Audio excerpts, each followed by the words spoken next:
Okay. Hello, everyone. My name is Yejin, and I'm one of the co-founders and core members of A-Action. It's my great pleasure to welcome today's guest, Jamie Lorimer. I'll leave the biography to Jack, actually, who initiated to invite Jamie. And for the housekeeping and the sake of security of the platform that we're using, I want to make sure that everyone knows that we have muted everyone, but for the questions later, do write us in the group chat and we'll unmute you for the conversation afterwards.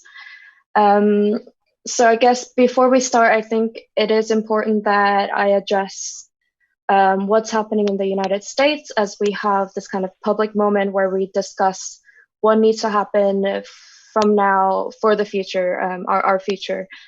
And so I guess we need to acknowledge it is a very difficult moment in the United States, yet it's a mere reflection or the mere surface of such a deep systematic injustice and inequality that's happening. Nevertheless, I think what has been happening over the last 2 weeks or so has amplified to the public and the world the infrastructural challenges that we're faced with. And these are some of the things that we have been embedding in our conversations throughout the year. So I'm sure this topic is going to be addressed in the conversation later on. And Jamie's work in particular, we thought would be critical at a time like this COVID-19 crisis, as we are thinking more and more about the route to map out where we think more of the relationship between human to non-human while being stuck in this urbanized cities. And it is inevitable this connection between people to nature is something that us humans are realizing more and more in this situation.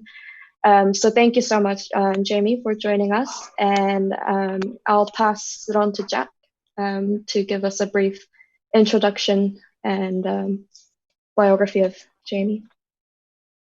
Brilliant. Thanks, Yejin. And thank you, Jamie, first and foremost. So Jamie Lorimer is an environmental geographer in the School of Geography and the Environment at the University of Oxford. His research explores the history, politics, and cultures of wildlife conservation, with past projects ranging across scales and organisms from elephants to hookworms. Jamie is the author of Wildlife in the Anthropocene, Conservation After Nature, with his next book drawing together work on rewilding inside and beyond the human body. And yeah, just to amplify further Yejin's previous comments, I think the talk is kind of crucial and timely within this current global pandemic. Both, I mean, kind of surface level rewilding has been lauded by certain people as one of the kind of positive repercussions of the international lockdown, especially within urban networks. Yet also, as Yejin said, how certain discussions have highlighted the origins of these pandemics may exist exactly in kind of human interactions or unsustainable human interactions with the wild. So with that, I'd like if Jamie can share the screen and let's begin. Okay, many thanks, Jack, and to the other organisers for having me here. And it's great to be with you all. I'm only sorry we can't be there in physical proximity. I'll put my screen up. So I have a PowerPoint I'm going to talk to. Let me just bring that up. How's that looking? Have you got the perfect? Yeah. The visuals there? Great. Okay, so yeah, I want to give something of an overview of two key concepts that I've been working with for some time that may well have some appeal to the audience today. So the first of which is this idea of the Anthropocene, which is big, baggy, popular term that many of you will have encountered in different ways. And I want to talk a little bit about, if you like, the emergence of the Anthropocene as a scientific idea, a scientific hypothesis, and then to reflect a little bit about how that's come to shape, if you like, more popular sensibilities about how we think about human-environment interactions, and then to use that as a platform to talk about a second concept, which is this idea of rewilding, which is a particular approach to nature conservation that does precede ideas of the Anthropocene, but has really been powered up as a policy tool for reorganizing how environmentalism, how environmental management might work as we come to face some of the challenges associated with the Anthropocene. And I'll talk about some examples of rewilding, and I'll talk about some of the challenges, if you like, some of the kind of contemporary cultural, political challenges for putting rewilding into practice, as well as thinking about some of the limitations of rewilding as a model for refounding environmentalism. I won't make explicit reference to the pandemic, though. Some people might suggest that if you like, COVID is a particular wild element that has come at us from the outside. But we might also think about, what COVID tells us about how we think about the kind of unruly nature of non-human life and how we might learn to live with it, learn from it, as well as not give over to it. Clearly there are forms of wildness that one might not want to embrace too fulsomely in a ways that some of the more kind of extreme versions of rewilding talk about. Okay, so that's something of an overview. I'll try and keep this as brief as I can. I know sitting and watching somebody else talking on Zoom is a particularly ungratifying experience. So to move on, the Anthropocene, many of you will have come across. This is a popular art exhibition that sort of somewhat fatuously celebrates the emergence of the Anthropocene and if you like, tries to capture something of the zeitgeist that the Anthropocene has come to describe as a particular way of naming a crisis, naming a particular concern about human-environment relations. The scientific origins of the Anthropocene concept are often attributed to Paul Crutzen. So Paul Crutzen is an atmospheric chemist, Nobel Prize winner, who in a paper in 2000 articulated a statement that he came up with at a conversation of a big sort of gathering of atmospheric scientists, in which he said we need to stop talking about the Holocene being the current geological epoch, and to suggest that it seems more appropriate to emphasize the central role of mankind in geology and ecology by proposing to use the term Anthropocene for the current geological epoch. So there was a sense, if you like, that the paradigm of climate science, the paradigm of geology, that saw humans as somehow secondary to explaining the Earth system no longer held, and there was a new name required. And Crutzen sort of coined this term, the Anthropocene, which began to circulate in geological Earth system science, climate science communities. Will Stephan is one of the figures. He's an Australian climate scientist who's done a lot to popularize the idea of the Anthropocene in climate circles. And in this paper, came out in the Philosophical Transactions of the Royal Society, so a prestigious scientific journal, Stephan et al. Proposed that the human imprint on the global environment has now become so large and active that it rivals some of the great forces of nature in its impact on the functioning of the Earth system. So we get this emergence of the idea of humanity, a kind of species level thinking, as a great geological force, as a force that rivals or even subsumes some of the forces of nature that have long preoccupied natural scientists in explaining how the world works.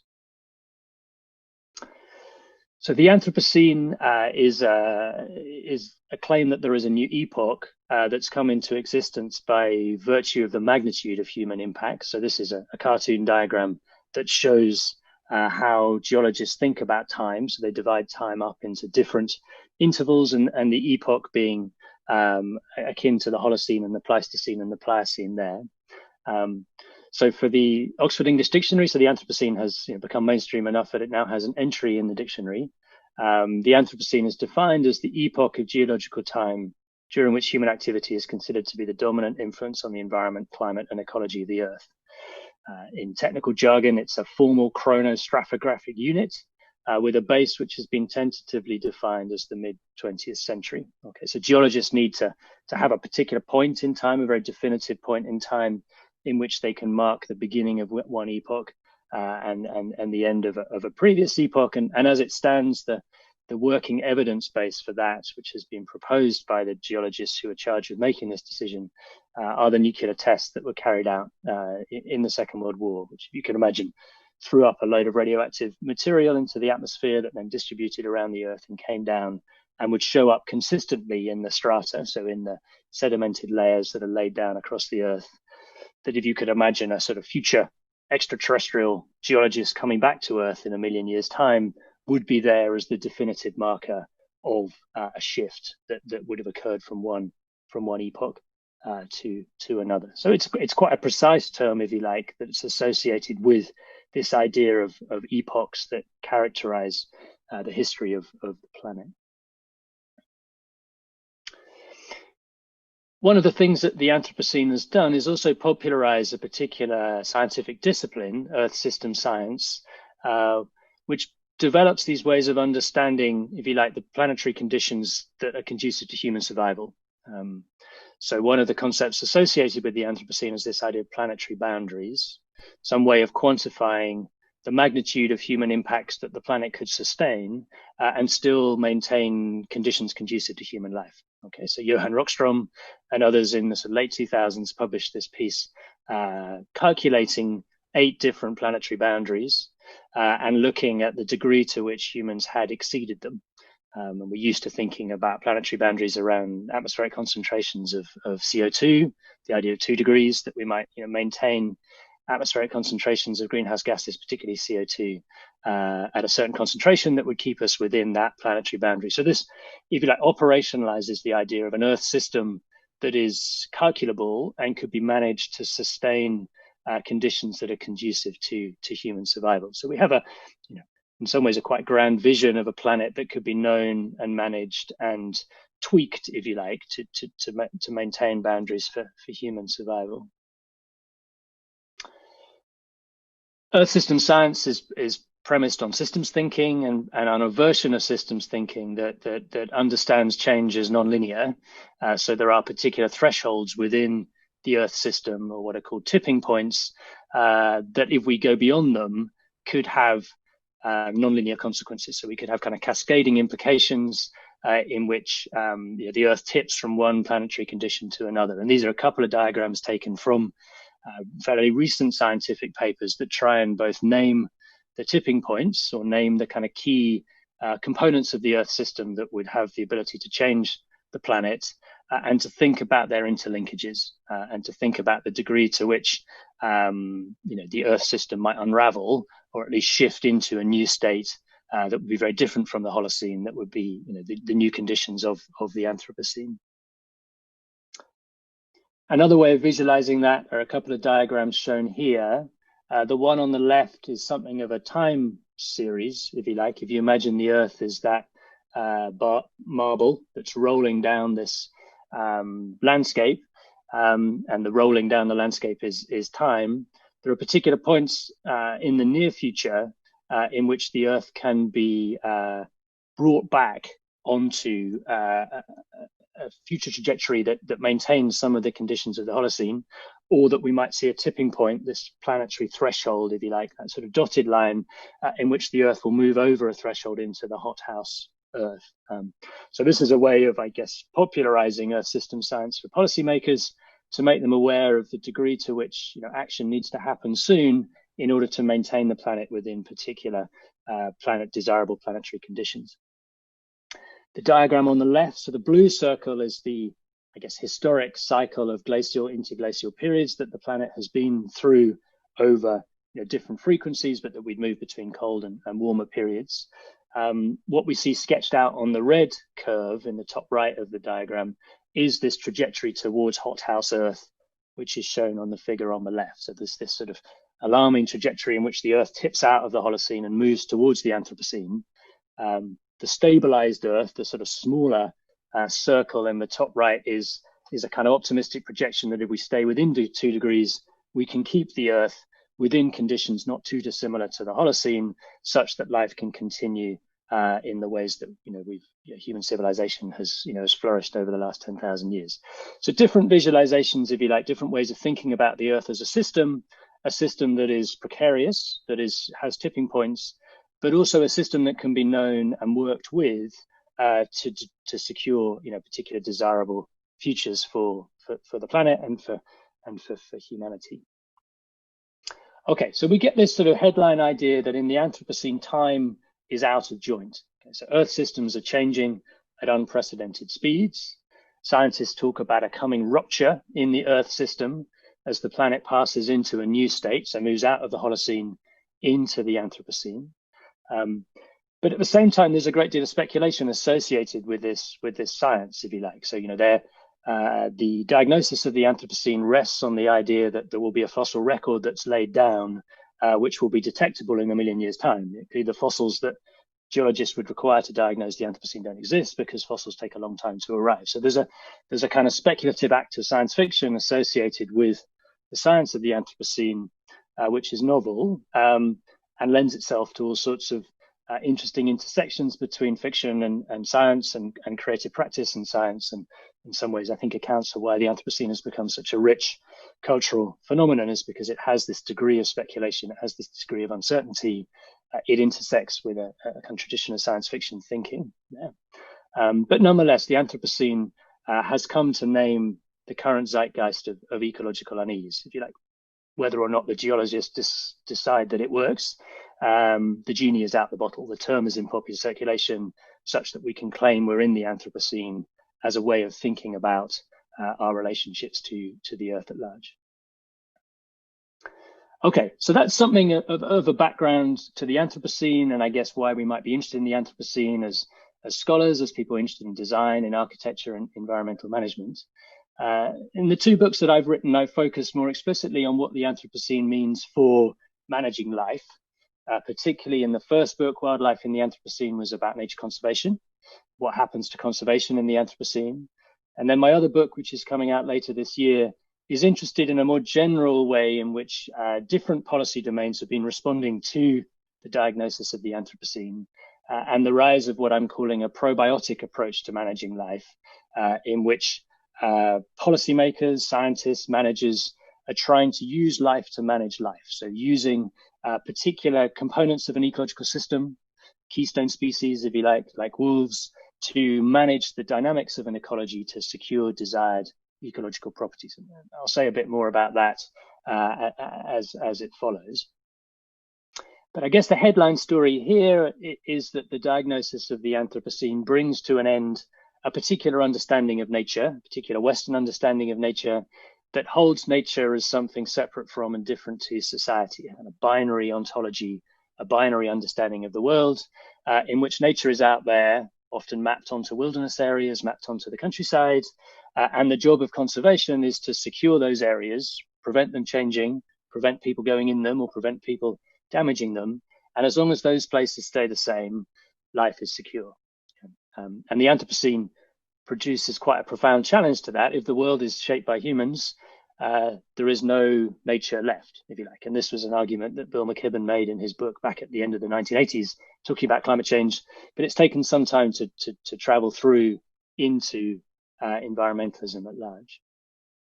So this would really challenge the popular understandings of nature that we've been fed by the BBC, for example. David Attenborough, in his trips around the world on 9 o'clock on BBC Two and on whatever night it is, or now on Netflix, when we see nature without people.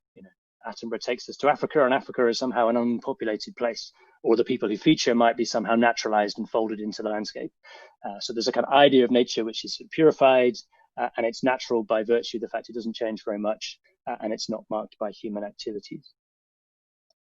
In Europe, in the UK, we have a slightly different idea of nature, but again, it's a nature that is natural because it hasn't been changed by modern life. So if you look at the National Trust or many popular understandings of nature, nature is associated with a kind of feudal British past of hedgerows and oak trees and low intensity agricultural systems.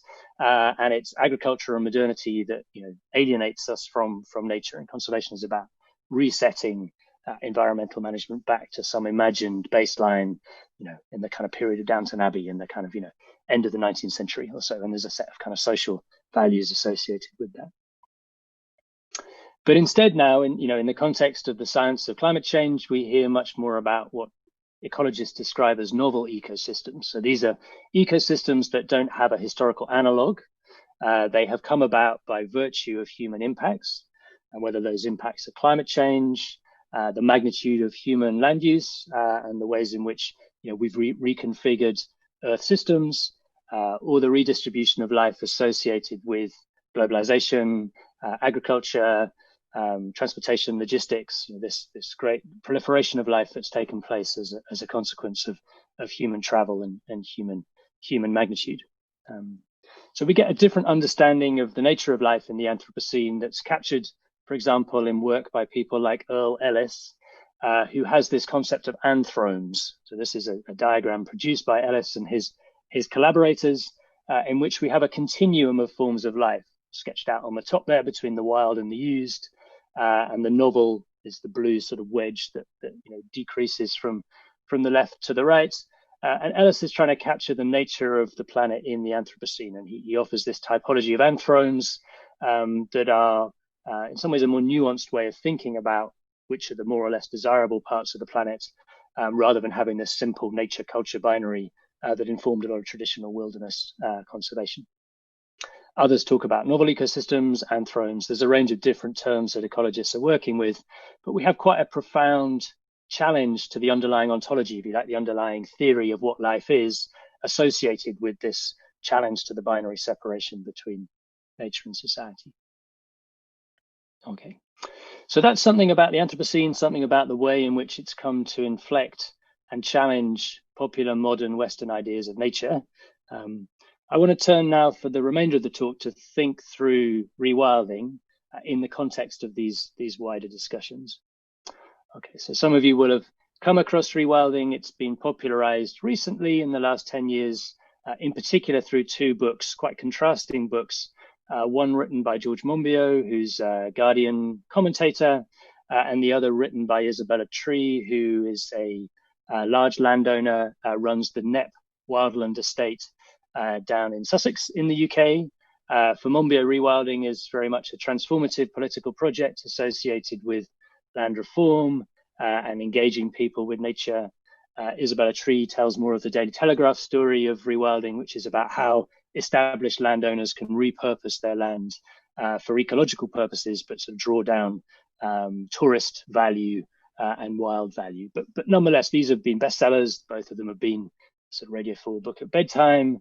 They're sort of key figures, these two, and they're actually quite good friends, these two. And they found this organization called Rewilding Britain, which has sort of promoted the idea of rewilding. Okay, so rewilding, in terms of its key properties, is a new approach to conservation that shifts the historical benchmarks of conservation, while also thinking about how conservation might adapt towards the future. So it has a more expansive idea of time that underpins the ways it thinks about what nature is and what might be secured or saved. So just to give an example from Monbiot's book, so Monbiot talks about how landscapes in Europe in particular are haunted by the absence of species that would once have been part of those ecologies. He talks about animal ghosts in the landscapes. Wherever we go, we walk in the shadows of the past. And he has, for me, this quite compelling idea of why we have hedges, or at least why the species that make up hedges in the UK have survived. So hedges, for example, this hawthorn hedge here, hawthorn is a species that, in Monbiot's terms, evolved by being smashed down by large herbivores, and it grows up and it gets smashed down and it grows up and it gets smashed down. And for Monbiot, this is evidence that elephants and rhinos and other big herbivores would once have been a normal part of the landscape of places like the UK, and provides an ecological justification for why they might be brought back into these systems. Here are these landscapes that are haunted by the absence of these big beasts. There's no ecological reason why they couldn't be here. Clearly, there are political reasons why we might not want elephants and rhinos wandering around the British countryside, but there's a kind of ecological basis that justifies an idea of a kind of deeper historical time that could inform future reintroduction projects. This is a diagram or a sketch produced by an organization called Rewilding Europe, which is a European-wide NGO advocating for rewilding.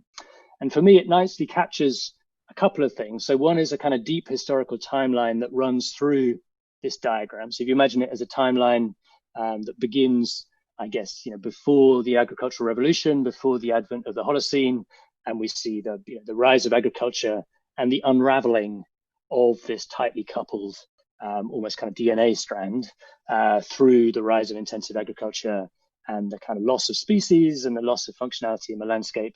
And then I guess sort of center in the middle, we're led to believe that there's a historical moment in which rewilding comes to the fore, and you get a re-entangling of landscapes through the reintroduction of particular species and the integration of urban life. There's a person on a bicycle and there's some skyscrapers in the background. There's a sense that you could have a historical timeline that both talks about the unraveling and the kind of recoupling or the re-entangling of European nature. So it's a very expansive idea of time and how time might flow through conservation. Another example given here from a manifesto published in the mid-2000s by a group of North American biologists who talked about rewilding North America with surrogate species taken from other parts of the world. So if you like, the bottom is all the things that used to be in North America 10,000 years ago. The top are the kind of ecological surrogates that exist in other parts of the world that you might bring to the US to return their functional roles. So there aren't any elephants in North America anymore, but hey, we've got elephants in other parts of the world. Why don't we bring our elephants to North America so they can perform that role in the landscape? There used to be something a bit like a cheetah that would chase the pronghorn antelope in parts of the south of the US. Let's get a cheetah and let it loose on the landscape.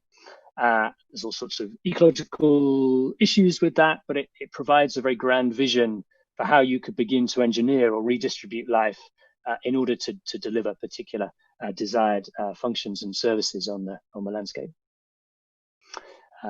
Okay, so there's a shift in historical benchmarks, and a lot of this is coupled with the idea that there are keystone species, so species that have disproportionate ecological agency, that if you return them into ecosystems, they can reset how those ecosystems work to deliver desired functions and processes. So perhaps the most famous of which is the wolves of Yellowstone. So the wolves went extinct over much of North America in the 19th, 20th century. And they were brought back in the 1990s into some of the national parks in the US, initially just because people like wolves and they thought wolves were important species. But it transpired that wolves exert this significant agency through the ways in which they hunt and feed on the landscape. So they change the behaviors of the elk, the herbivores that graze, and the ways in which their grazing patterns change the abundance of different vegetation. It changed the behaviors of what are called the mesopredators, so the coyotes, which again changed the distribution of beavers. So the idea here is that there is what's called a trophic cascade. So within the food system, you have the alpha predators at the top, and though there's not many of them, the fact that they're there has these landscape scale effects in terms of changing what other animals do that leads to big shifts in the abundance of different forms of life. In the UK, we're more preoccupied with beavers at the moment. The idea is that we could reintroduce beavers as a way of addressing flood risk, as a way of improving water quality. So one of the big issues in the UK is about the speed with which water runs off the land. We've been very good at draining upland areas to get the water off the land as fast as possible. But as we get more and more extreme rainfall patterns, that water funnels down into towns and cities and causes extreme flooding events. So the idea is that you could reintroduce the beavers, particularly into upland areas. They build their dams. They would retain water on the land. They'd slow the flow of water, and they do this on the cheap, if you like. I mean, they've been paying people to do things a bit like beavers for a while, to complexify drainage systems in upland areas, to build leaky dams. But the idea is, in Jim Crumley's terms, that the beaver is nature's architect, and you could reintroduce the beavers and they'd reconfigure landscapes in ways that were better for water. So the beaver would be another keystone species that we could stand alongside the wolf. Perhaps the most ambitious of these schemes, and a scheme that really illustrates this idea of an Earth system that can be managed by the reintroduction of species, is this proposal by two Russian biologists and nature conservationists, the Zimovs, so father and son, who have been managing a large area of Siberia for some time. And their argument is that this is a landscape that would have once been dominated by the mammoth. And in the absence of the mammoth, we see different vegetation patterns. But particularly what they're concerned about is that in the absence of the mammoth, there is a greater risk that the tundra, so the permafrost in the tundra, will melt. Big herbivores trample down the snow, and when trampling down the snow, they create this insulating blanket that keeps the landscape cold through the winter. And in the absence of these big herbivores, they suggest there's a greater risk that the permafrost will melt, and this will release what they call a methane bomb into the atmosphere. So there's a kind of tipping point in which the absence of these big herbivores has the potential to fundamentally destabilize the climate system. And so they propose that the mammoth is the proper tool to fight global warming. So here we have the mammoth being proposed as this kind of ecological engineer that could stabilize a planetary system. Obviously, there's lots of challenges to reintroducing, bringing back large mammoths. They don't exist. There will be very few of them. The reasons why mammoths were killed in the first place haven't been addressed, but nonetheless, that sort of vision of a keystone species as capable of re-engineering landscapes is really well illustrated in this example. The mammoth is a proposed example of what is described as de-extinction. We find actually existing examples of de-extinction, or at least the backbreeding of keystone species, in a range of European initiatives that are interested in bringing back the aurochs. So the aurochs is the cattle, the cow, from which all domestic cattle are domesticated from. But the wild aurochs, if you like, the species from which we now have cattle, went extinct. But the argument made by this group called the TAROS program is that the important parts of the auroch still exist in domestic species, and that with careful breeding, you could breed back the aurochs so you would have a more desirable wild cow that you could use for grazing projects in Europe that were trying to simulate naturalistic grazing dynamics. So they produced this book in which they outline a breeding program for bringing back the aurochs. They've sequenced the aurochs genome and they compare it to the genetic signatures of other cattle breeds to design a selective breeding program that will produce what they call the aurochs 2.0.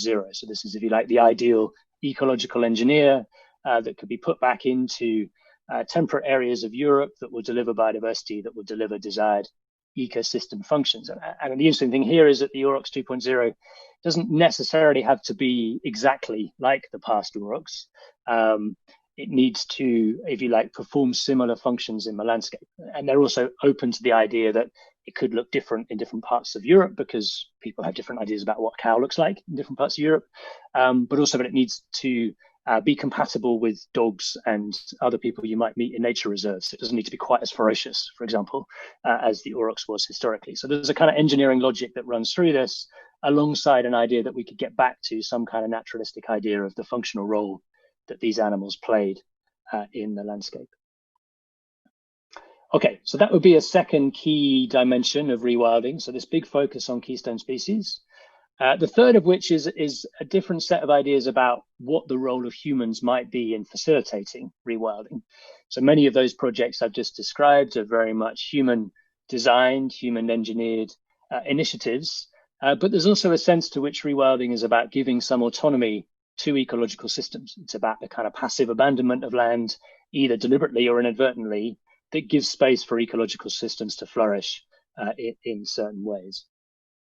Okay, so perhaps the most famous example of a strictly designed rewilding project comes from the Netherlands and a site on the Flevoland, which is the largest artificial island in the world. You can just about see it where my purple oval is there. So just outside of Amsterdam. So the Flevoland was created in the post-war period to create new land for agriculture and industry and housing, but a particular section of it was never successfully drained. And it was left and abandoned, and it emerged as a nature reserve that's called the Oostvaardersplassen. And the Oostvaardersplassen came to be an experimental site for rewilding from the 1980s, 1990s, 2000s. So it was here that Dutch conservationists introduced a set of large herbivores, some cattle, a bit like those aurochs 2.0s that we saw, alongside deer and horses, to see if they could simulate the grazing dynamics that would have characterized Europe at the end of the last ice age. But this is, very much an experimental site. So it would be below sea level. It's pumped to keep it dry. There's a railway line that you can see just sort of bends around the southern edge of it, and they move the railway line in order that they could maintain this as a site. So it's described as the Serengeti behind the dikes. We're encouraged to sort of squint and imagine that we're in Africa. And yet, if you don't squint, there are all sorts of bits of industrial infrastructure around the edges of it, and it's very much a manufactured landscape. But this has been a kind of experimental site in which a lot of rewilding has been tested. It's also a site that's had all sorts of problems that I'll talk about a little bit later, because it's so visible and because you had large animals dying of starvation in the winter. It proved to be very controversial. Okay, so these are the cattle that were introduced to the Oostvaardersplassen along with the horses, as a way of, it'd be like testing some of these ideas about what wildness is and how it might be managed. But a counterpoint would be studies that have been done on accidental ecologies that come into existence in the aftermath of environmental disasters. So this is a shot of the landscape around the Chernobyl nuclear plant, which was abandoned after the explosion in the late 1980s. And despite it being very toxic for human life, all sorts of ecological systems have recolonized this site, such that it's become a very interesting place for wildlife biologists to study, because you've got wolves, you've got bears, you've got lots of large herbivores moving about in this landscape, which is similar to many of the landscapes in parts of Europe, but there's a big area of land that's not controlled. So rewilders might not describe this as rewilding because it's not a very aspirational way of thinking about it, but nonetheless, what's going on there in terms of the resurgence of ecological processes is something that has been studied as a way of thinking about what could wildlife do if you give it more agency to design its own ecologies and systems. Okay, and then finally, if you like, if we were to sort of nail down 4 dimensions of rewilding, one of the things about it is it's a very optimistic, very ambitious way of thinking about conservation. So conservation through much of the 20th century was largely about managing species to extinction. It was about rare species, and it was understandably concerned about extinction, but it became a very pessimistic story about we can secure fragments of nature, in particular protected areas. Rewilding has captured the imagination of many people because it has this much kind of grander vision of landscapes that could be reorganized for conservation. So there's a big focus on this idea of connectivity and thinking about large spatial scales.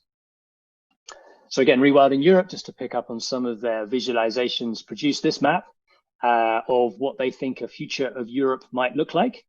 And you look at it and gosh, that's quite exciting. And then you look at the specifics of which species are where. I mean, if you look at Scotland, there's a sort of peculiar marsupial that's inhabiting up there. I don't quite know how that would have got there.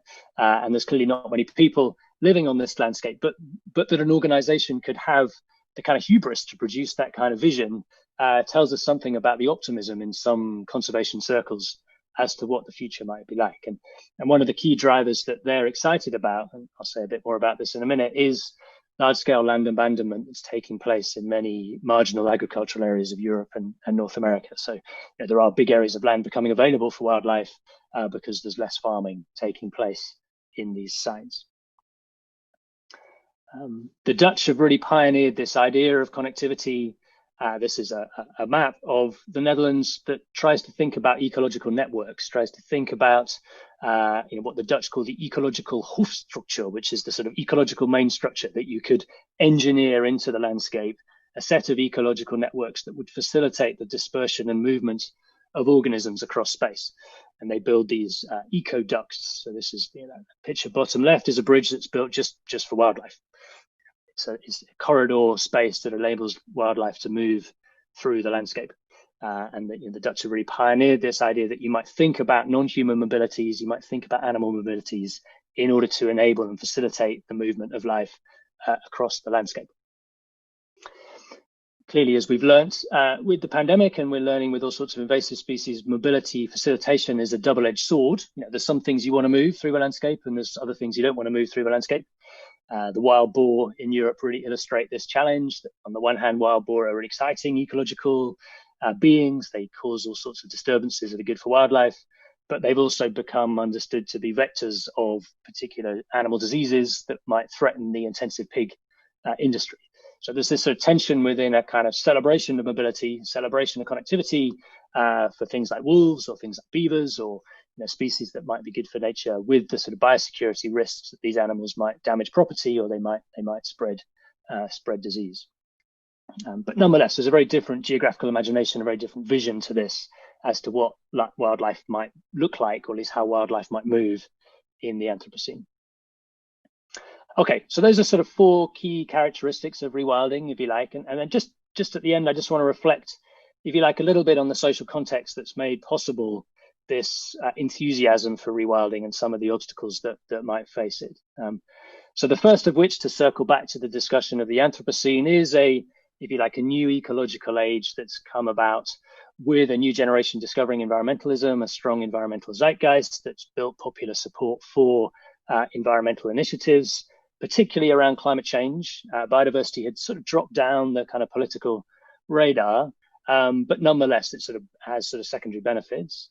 And then we've got, I guess the current pandemic and this discovery of wildlife by many people who might not have discovered it before, and this discovery of wildlife, of urban spaces where they might not have previously had access. At the bottom right of the sheep of Llandudno, the sort of feral sheep that have recolonized this town in Wales now that, at least during lockdown, people weren't permitted there. There's a sort of, self-willed rewilding process that took place that, captured social media for a short period of time. So there's a kind of contemporary zeitgeist that, has enabled rewilding to flourish. There's also, if you like, a wider set of structural economic shifts in the nature of agriculture that has freed up land for rewilding. So the reason why so much land is being abandoned in North America and Europe, why agriculture is on the decline, is because we've globalized agriculture in the north, such that much more food is produced in tropical areas of the global south. That's made agriculture in Scotland and Wales or bits of central upland areas in Europe marginal. It's because it's much cheaper to grow your lamb elsewhere. It's much cheaper to grow your wheat in other parts of the world. So on the one hand, great, there's space for rewilding in North America, but is this happening as a consequence of the reduction in wildlife in tropical regions of the world? So is this what we know a lot about deforestation in parts of the tropics? Is there really a sort of global increase in wildlife happening, or is it just a redistribution of wildness so that affluent areas of the north can enjoy their bison and their wolves at the expense of wildlife in the tropics? There's a kind of international geographical question that's important to keep in the back of our minds as we think about rewilding. And then there've been some quite profound shifts in the nature of how land is valued and what land is understood to be for, particularly again in northern temperate wealthy parts of the world. So we have the rise of a whole set of economic frameworks for valuing natural capital, ecosystem services, a great interest in the idea that landscapes could be sites for nature-based tourism and ecotourism recreation rather than production, which has really propelled the economics of rewilding, this idea that you could have high-end ecotourism ventures that would fund it and make it possible. A shift underway in subsidies, so a shift in subsidies that historically have largely fueled agricultural production. The post-Brexit landscape subsidy, agricultural subsidy regime in the UK is increasingly orientated towards this idea that public money should support public goods, which might include cultural values of landscapes, might include flood prevention for cities, a kind of reorientation of what we think land is. As well as quite a well-organized set of organizations, NGOs like Rewilding Europe and Rewilding Britain, that have really promoted and demonstrated the possibilities of rewilding experiments for offering new ways of doing land management. So there's a couple of quite high-profile demonstration projects, including this site called NEP that I mentioned earlier, that have demonstrated that you can make money out of rewilding, at least on the scale that they're doing it. And then behind the scenes, there is this kind of interesting network of philanthropists, very wealthy individuals who've really been taken by the idea of rewilding and have put an awful lot of their private wealth into making rewilding happen. This is a Times article that talked about the NEP group. NEP is the site where a lot of rewilding happens. Many of them are second or third generation industrialists who inherited wealth or made a lot of wealth in fashion, for example. So the people behind North Face, the people behind ASOS have been buying up bits of land and running these rewilding experiments. The North Face people bought land in Patagonia. The man behind ASOS has bought large tracts of Scotland and is rewilding up there. The people behind the Tetra Pak empire fund a lot of rewilding projects. So there's a kind of new revenue stream very much associated with how conservation works at the moment, where you have these philanthrocapitalists who put a lot of money into either owning land or supporting these projects that's enabled this to happen. Okay. And then, of course, there are a set of barriers and concerns that we need to be aware of that will stand in the way of rewilding being mainstreamed. The first of which are understandable concerns about food security. I mean, clearly we saw this, and it's a very live issue in the UK and elsewhere about, globalization of supply chains, the precarity that kind of bakes in, this push by some farmers and food interests to say, well, we need to relocalize food supply. We need to use land for growing food rather than these vanity rewilding projects. There's lots to be said about that, but it's clearly a discourse that has some traction to oppose the processes of land abandonment. There are these quite profound aesthetic concerns about the loss of cultural landscapes as a result of shifting from grazing systems to taking sheep and cattle off the landscape. Monbiot famously described the Lake District as a sheep-wrecked landscape. He said this is a landscape that has been destroyed by sheep. We need to take sheep off the landscape, and yet the Lake District in the UK is a UNESCO World Heritage Site by virtue of the sheep and by virtue of the agricultural system that supports it. So there's kind of important aesthetic cultural concerns about what would happen if you took the sheep off. It'd become messy, people say. You'd lose those wonderful views, all sorts of much less scientific concerns that come to the fore. I talked about biosecurity concerns. There are some animals we want to move around and bring back, but clearly there are other animals that pose challenges to human security. Living with elephants and living with tigers is a big issue in many parts of the global south. It would be just as much of an issue if we were to have them at large in the British countryside. And then there are animal welfare issues. So there's this kind of tension as to what we think a wild animal is. We don't have many concerns about wild animals dying of starvation or being eaten by predators in the Serengeti. But somehow if they were reintroduced or de-domesticated cattle and horses, and they were dying of starvation in European landscapes, or even if we de-domesticated dogs and had them eat these animals, or even if we reintroduced wolves, there would be important animal welfare questions about what degree of human responsibility there is for the welfare of these animals. So just, I guess, four things that continually surface as points of tension between rewilding and other ways of managing landscapes.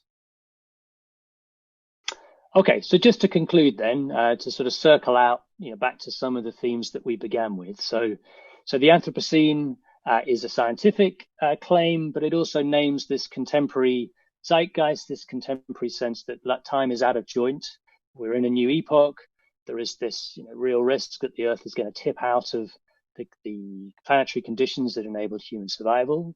It's a period of great anxiety and alarm, but it's also facilitated the emergence of these new understandings of nature, which aren't based on a binary separation between humans and non-humans. And it's created kind of experimental space for new ways of doing environmental management, including rewilding, or the kind of scaling up of rewilding to what's now been described as a set of nature-based solutions. But at the same time, nature is never a very dependable guide for solutions. There are lots of different natures and lots of different ways of thinking about natures, and the political problems that are named by the Anthropocene continue to persist in that way. Okay, so I will stop there, and very happy to take questions from here. Yeah, thank you so much, Jamie. That was fantastic. We'll open the floor to questions now. People can write these in the group chat, and we'll be reading them out. That'll be fantastic. Perhaps while people are doing that, I wanted to follow up on something you said, Jamie, which I thought, this kind of the autonomy of ecological systems, or a kind of belief in that autonomy, I think represents one pole of rewilding practices, which I think can be very divergent to others. I think that the kind of that sort of autonomy is at risk of perpetuating this diagram that you discussed, of the kind of binary ontology between nature and society, and a kind of proliferation of that image, the act of a kind of retreat, or retreat from the sort of societal, and reclamation of the natural. One that's very much oppositionary to this ideas of enmeshment, in which human practices and anthropological practices become kind of central interlocutors to the rewilding process. And so I wanted to ask if you could just briefly talk a little bit more about the work of your new book. I see the subtitle, Using Life to Manage Life. I know that some of this focuses on the kind of probiotics of rewilding gut biomes and so forth. And I think that as an example of rewilding, this is kind of the oppositionary pole of that relationship. I think it's fascinating to kind of really think about the sort of processes of rewilding that exist within the remit of the human body, and how this incredibly different kind of image of nature, or at least an image of human relationship with it. So if you could talk a little bit more about that while we're taking questions. Sure. Thanks, Jack. It's a great question. I mean, you're right. The idea of wildness, at least in the kind of historic romantic imagination, was often indexed to human absence. Places were wild because they were wildernesses, and the role of kind of humans, at least in that romantic imagination, was to get out of the way, and the autonomy of natural systems would flourish, and life would be restored. The version that we get from the rewilders and people working on ecological restoration in the microbiome is a much more in some ways much more anthropocentric model. I mean, there's a Dutch philosopher who describes rewilding as the controlled decontrolling of ecological controls, which sounds very paradoxical or kind of oxymoronic, but actually if you think about it, you could have the controlled decontrolling of ecological controls. So there's a degree of autonomy that's granted to these keystone species, but ultimately there is still a sense that the human is in charge, if you like. On the microbial side, there's an American anthropologist, Heather Paxson, who's interested in raw milk cheese making, and she talks about the emergence of post-Pasteurian approaches to living with microbes. So if you like, the post-Pasteurian approach was eradicate all microbes. The only healthy system doesn't have microbes. Her argument is that the post-Pasteurian system is kind of reintroducing the good microbes with an awareness of the bad microbes, but the good microbes can keep the bad microbes at bay. So there's a kind of control decontrolling again at play in those different systems. So there's a sort of bounded valorization of autonomy, but also a realistic sense of the risks of letting go, of control, of decontrolling. We have antimicrobial resistance. There's a kind of proliferation of microbes. We have COVID as as a form of autonomous natural system, but that nobody really wants to let rip, if you like, in that way. So it's this question of control, I guess, that it sort of hinges on.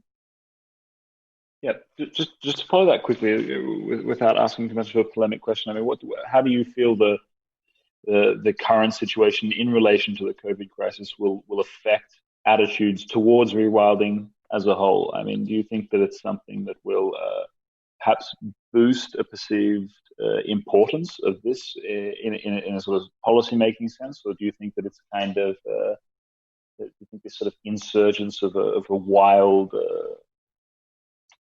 sort of virus in this context will be problematic for that? Yeah, I mean, it's an important question. I submitted my manuscript in November, and it was a book about loving your microbes and how wonderful microbes are, and then the pandemic happened, and so I managed to persuade the publishers to let me write a preface for the book, which allowed me to reflect on this. And and I guess what we're seeing with COVID is it's a massively unequal thing that impacts different people in different places in different ways. And this is true for rewilding and true for the probiotic term, that there are some people in some parts of the world who have that control that allows them to do decontrolling, if you like. And then there are other parts of the world where that control has never existed, or it's been taken away from people such that they, remain exposed to tigers or elephants or, infectious diseases that we thought we'd got rid of. I mean, on the one hand, if we just focus in on, I guess, the parts of the world that the book is most preoccupied with, we are seeing this amplification of what we might call an antibiotic approach to life. Life is risky. Life needs to be controlled. We need to shut it down. And yet, as the kind of stories that come out about, what predisposes different people to the risks of COVID infection, there seems to be there's a life history story, there's a microbial story about immune systems and how they've been trained by microbial exposures that suggests that humans are ecological beings and our ecological inheritance comes to shape who we are. Enthusiasms for wildlife out there are compelling, but what happens when the economy has to get back underway again and money is short and there are kind of short-term decisions that get made? I'm not sure. I'd like to be optimistic that kind of enthusiasm for wildlife and a sense of the kind of precariousness of humanity by virtue of the origins of this virus might reconfigure people's sense of what matters. But previous crises, economic crises, have not always engendered, particularly benign environmental policies. So, there's a question from Meg. Meg. Hello. Can you hear me okay? I can hear you, yeah. Hi, Jamie. I just wanted to ask you a point on when you brought up about the die-off of introduced animals to the east of Arderslassen. I seem to remember that after that there was a call for an almost new class of wildlife where we have an almost legal responsibility over the welfare of introduced species. And do you agree with that, or do you think it would be better to educate people on the idea that this is just part of nature and that we have to accept that this is part of life? I mean, it's a really good question. We have different regulatory regimes for managing what humans should do to animals. And if you like, there's a whole set of rules around laboratory animals and a set of rules about farm animals and a set of domestic animals that are entirely necessary if you've got horses and cattle or other animals that are entirely dependent upon human care. And then we have a set of regulations that are for, if you like, animals in the countryside, whose life histories and value is as a consequence of limited human intervention. And what the rewilders are proposing is a form of management that sits very much in the middle, and hence new regulations are necessary in order to kind of govern situations like that. I mean, in a way, the Untitled is a strange case because it only ever had herbivores and didn't have the predators. And although the managers of the site imagined that they were controlling the numbers of herbivores with the eye of the wolf, so there was this elaborate way in which they studied the population dynamics of the herbivores to selectively kill those that they didn't think would make it through the winter, but with the eye of the wolf. In practice, what was going on there was nothing like what you'd see in Yellowstone or elsewhere. And then at the same time, the public relations around the management of that was very poorly orchestrated. So it became a controversy, and there were all sorts of other vested interests in Dutch politics that sort of aligned around it, which made it more of an issue than it should have been. So the short answer to your question is I think there's necessary legal work that has to be done to make possible these kind of semi-wild, black-bred, de-domesticated relationships to allow rewilding to take place. Great, thank you. I think there's another second question by Maria Chiara. Hello. Hello. Hello, it's Maria. Thanks for your lecture. And I wanted to pick up on what you were discussing earlier about control and about the fact that the rewilding of the relationship between human and animals, it is at the end of the day really down to the tendency of human to control and to let's say express this willingness. So how can we actually, and how do you see the possibility of a setback this control, especially in cities and in a very dense urban environment? I believe that there are many possibilities. There are many ways forward to reintroducing wildlife, even within cities, even more actually within cities than in open landscape. We can see cities in India, or where I believe is also part of course, the recipe to include different, even big animals in cities. So how can we kind of imagine this cosmic balance even in cities, like a very urban dense environment? Thank you. Okay, it's a great question, and in some ways, thinking with cities is a much more thorny topic than thinking with national parks and the countryside. I mean, one place to start is, as you say, to recognise the quantity of animal life that lives in cities. We tended to look the other way, or even to assume that animals that live in cities are somehow compromised by their urban nature and they don't count.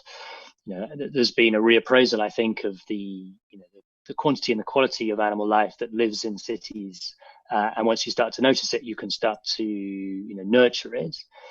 I guess at the same time, we have to appreciate that some of those urban animals live quite impoverished lives, but also that they do pose some threats to particular human urban groups and often quite vulnerable urban groups, either because they are predators in and of themselves or because they have the potential to spread disease. But I mean, I think one of the starting points is just to unravel both that kind of imagination of the city as a place without animals, but also to unravel the kind of idea that any animal life in the city is out of place and therefore needs to be suppressed, to think about these on quite specific ecologically measured kind of criteria for what animals can or can't survive in cities.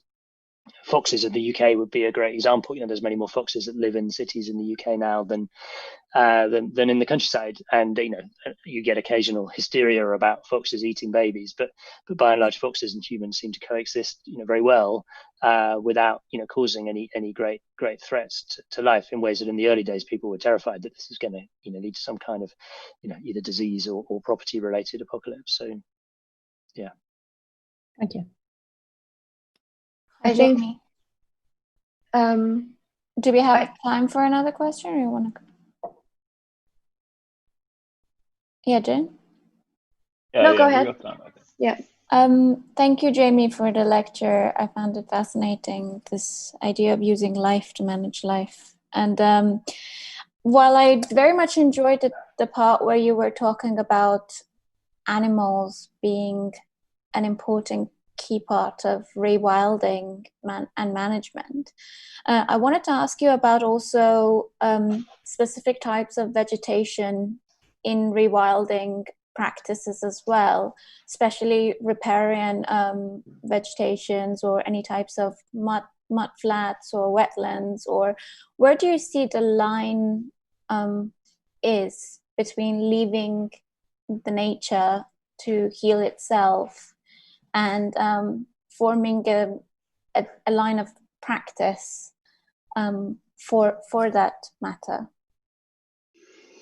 Okay, that's a great question. I mean, I think we can think about keystone plants as much as we can think about keystone animals. And I have to admit, I know less about plants, but there's a long history of selectively using particular plants, not so much because we'll eat them, but because they help to transform landscapes in ways that we find desirable, whether those are crops that put nitrogen into the soil, whether that's just grass that keeps the landscape fairly stable. There is a functional history of us instrumentally using particular plants for certain purposes. I guess as with animals, we've redistributed plants all over the world, and the ones that spring up straight away might not necessarily be the ones that will lead to the most vibrant, diverse landscapes down the line. If you think of, around where I live in Oxford, the waterways are full of a relatively small number of invasive plant species that look beautiful, Himalayan balsam or blackberries, but actually not particularly good for wildlife at large. And so there's a sense to which, by virtue of the way in which humans have scrambled the biogeography of plant distribution, there's an inherited responsibility to kind of take care of what might emerge in these sites. And at the same time, that has often fueled a kind of xenophobic idea that, anything that's alien needs to be destroyed and got rid of. I think there's a rebalancing of that now to say, well, there are things that have got here of their own accord, but actually they're fine, or they create interesting landscapes. But there are some things, some plant species that we want to keep an eye on because of what they might do to other non-human lives that would want to share space with them. It's a big debate in ecology at the moment between those who would celebrate what Chris Thomas calls the inheritors of the earth, these plants and animals that will just flourish with us, and those who say, well, there's a risk of that in terms of the kind of biodiversity consequences of giving over the planet to the small number of things that live easily with us. I think there's 3 more questions, if that's okay. I think the first question actually comes from Izzy. Izzy, I think we have unmuted you. Hi, hi Jamie. Thank you for your talk. You mentioned public programming and the BBC and kind of the understanding of nature as separate to humans presented by Attenborough and all those people. And I was wondering if you think it's important to reframe the general public's understanding of the nature-culture binary.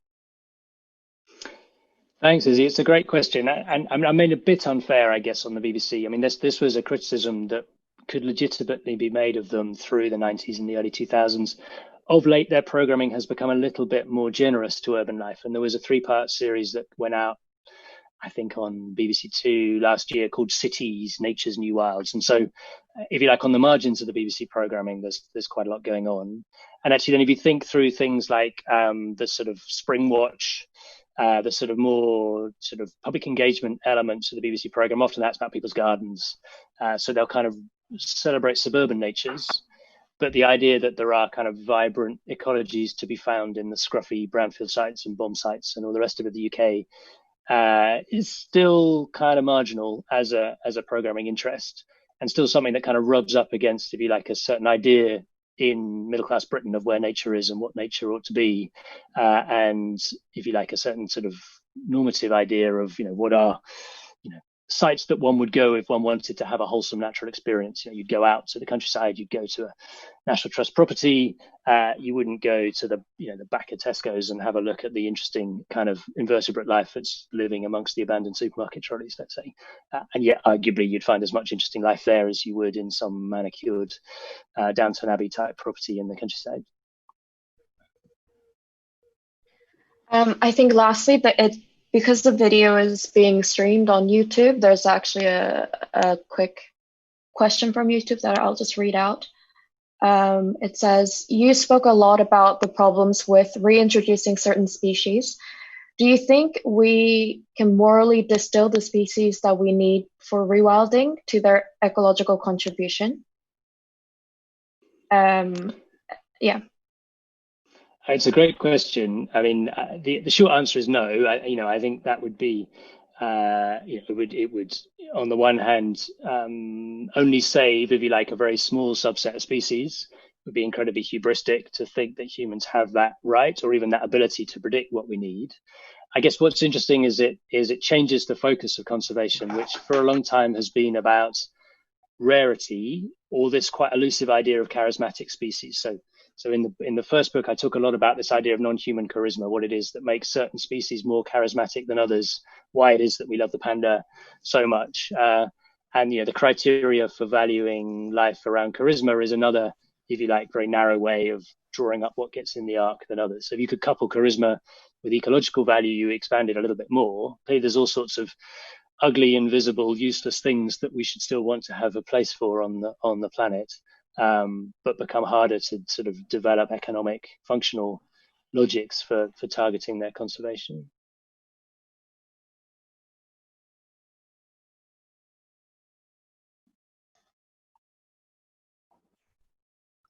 I'm just wondering if there's any more questions to be asked.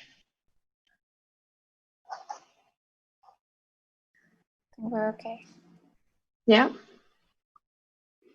Well, thank you so much, Jamie. Thank you. I think that was very inspiring to rethink rewilding and the notion of nature. Very inspiring. Thank you very much. Great. Well, thank you. And yeah, I'm very happy to answer follow-up questions. My email was on the presentation, and I guess the organizers could make it available if they wanted to. And yeah, just to say that the book is coming out in November. It'll be, you know, on Amazon and elsewhere. But thank you very much for the invitation. Thank you. Thank you, Jamie. It was excellent.